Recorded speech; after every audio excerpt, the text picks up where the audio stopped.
Hi అండి, నేను మీ హేమావతిని. ఈరోజు నేను గేదె పాలతో ఇంట్లో తయారు చేసిన పన్నీర్తో పన్నీర్ కర్రీని చేసి చూపిస్తున్నాను.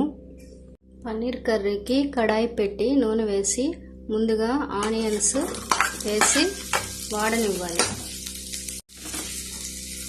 ఉల్లిపాయలు వాడిన తర్వాత టమాటా వేసి కాసేపు వాడనిస్తున్నాను. దగ్గర కొత్తిమీర పుదీనా కూడా ఉంటే వేసుకోండి.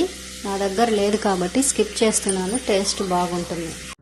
ఆనియన్ టమాటా వాడాక చల్లారనిచ్చి మిక్సీ పట్టుకోవాలి.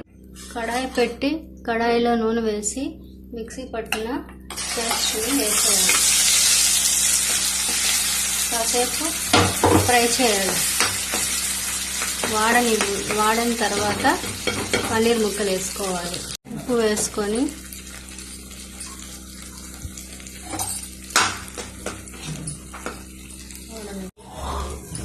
మసాలా వాడిన తర్వాత 1 స్పూన్ కారం పొడి, గరం మసాలా కొద్దిగా వేసి ఫ్రై చేయాలి.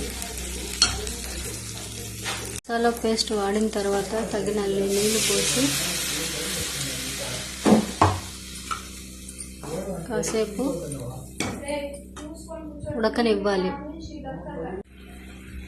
పులుసు ఉడికిన తర్వాత పన్నీర్ ముక్కలు వేసి కాసేపు ఉడికించి దించేయాలి. అంతే అండి, పన్నీర్ కర్రీ ఉడికిపోయింది. అంతే అండి, ఎంతో రుచికరమైన పన్నీర్ కర్రీ రెడీ అయిపోయిందండి.